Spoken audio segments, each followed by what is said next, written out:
Luego de muchos rumores y filtraciones, Apple finalmente ha lanzado al mercado la nueva iPad 10 y en este video le estaremos haciendo una comparativa con la iPad 9 para decirte qué cambió y cuál vale la pena comprar. Así que comencemos. Luego de mucha espera, Apple decidió rediseñar su modelo de entrada de su tableta, dándole un diseño sin el tradicional botón de inicio. Eso significa que también vemos otros cambios, como el sensor de Touch ID en el botón para encender la tableta, así como lo vemos en las nuevas iPad Air y iPad Mini.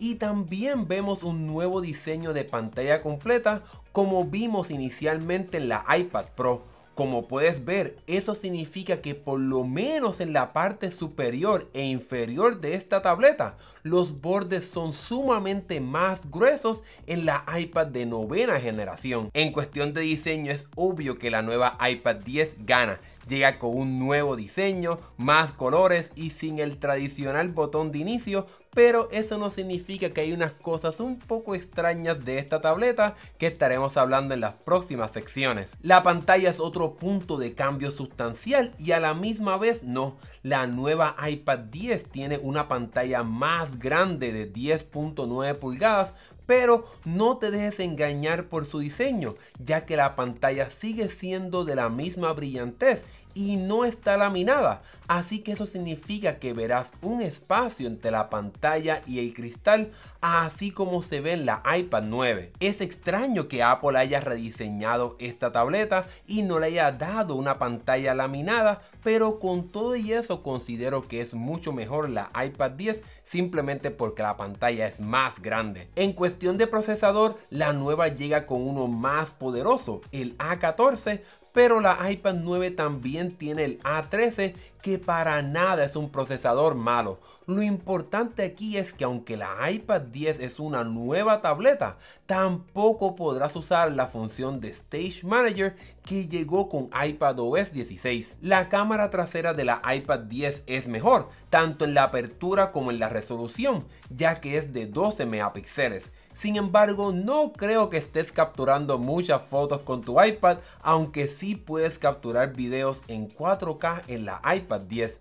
Sin embargo, el cambio más notable está en la cámara frontal, no porque cambió en resolución o apertura, sino porque está en el eje horizontal de la tableta por primera vez. Esto significa que si utilizas la iPad de forma horizontal, ya sea en un teclado, para hacer videollamadas, vas a aparecer mirando a la cámara y no hacia un lado, como tiene que pasar si utilizas las pasadas tabletas de Apple o incluso la nueva iPad Pro con el procesador M2. En este punto estas tabletas son idénticas.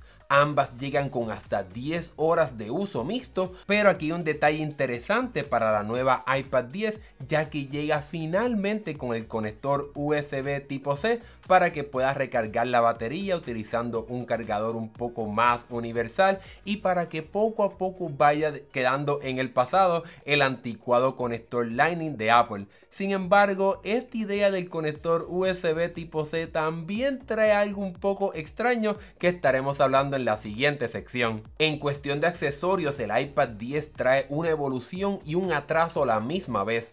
Esta tableta por primera vez llega con un Magic Keyboard, con un trackpad y un teclado para que puedas usar esta tableta como una mini computadora. Incluso este teclado en algunos aspectos es superior al Magic Keyboard de la iPad Air y iPad Pro, ya que cuenta con una fila de teclas para controlar la brillantez y el volumen de la tableta, y el teclado se puede remover de su soporte. Sin embargo, el atraso que trae esta tableta es que no llega con el soporte para el Apple Pencil de segunda generación, sino que tienes que utilizar el pasado modelo, el cual se carga con un conector Lightning. Pero como esta tableta llega con un puerto USB tipo C, no vas a poder conectar el lápiz directamente a la tableta, sino que vas a tener que utilizar un nuevo adaptador que Apple ha anunciado para que puedas utilizar este lápiz con esta nueva tableta. Por tal razón debes tener eso en consideración a la hora de comprar esta tableta si planificas utilizar el Apple Pencil. Es aquí donde entra el problema de la nueva iPad 10, ya que en su modelo base con 64 GB cuesta $449, $120 por encima que la iPad 9 con 64 GB. Si quieres brincar a 256, tendrás que pagar $600 en la iPad 10, el mismo precio que una iPad Air, o $479 en la iPad 9, $30 más que una iPad 10 con 64 GB. Incluso también, dependiendo de tu mercado, podrás conseguir una iPad Pro quizás remanufacturada o hasta usada a un precio bastante bajo cuando comparas lo que cuesta una nueva iPad 10. Luego de esta comparación, ¿cuál de entre estas dos tabletas debes comprar? ¿La nueva iPad 10 o el modelo del año pasado? La iPad 10 llega con grandes cambios que en mi opinión justifican este aumento de precio, como lo es una pantalla más grande, un nuevo diseño, el conector USB tipo C y la llegada de un nuevo teclado que en algunos aspectos es mejor de lo que Apple ofrece para la iPad Pro. Pero debes estar seguro de que puedes vivir con 64 GB, algo que sin duda alguna es posible. Yo llevo haciéndolo por varios años en mi iPad Pro, pero si necesitas más almacenamiento, pagar $600 por una iPad 10 considero que es un poco exagerado, cuando a ese precio te puedes llevar la mejorada iPad Air con su procesador M1 y una mejor pantalla. En mi opinión, vete con la iPad 10 si planificas utilizar el nuevo teclado y vas a utilizar accesorios y conectarlos utilizando el puerto USB tipo C, o porque simplemente prefieres utilizar este conector.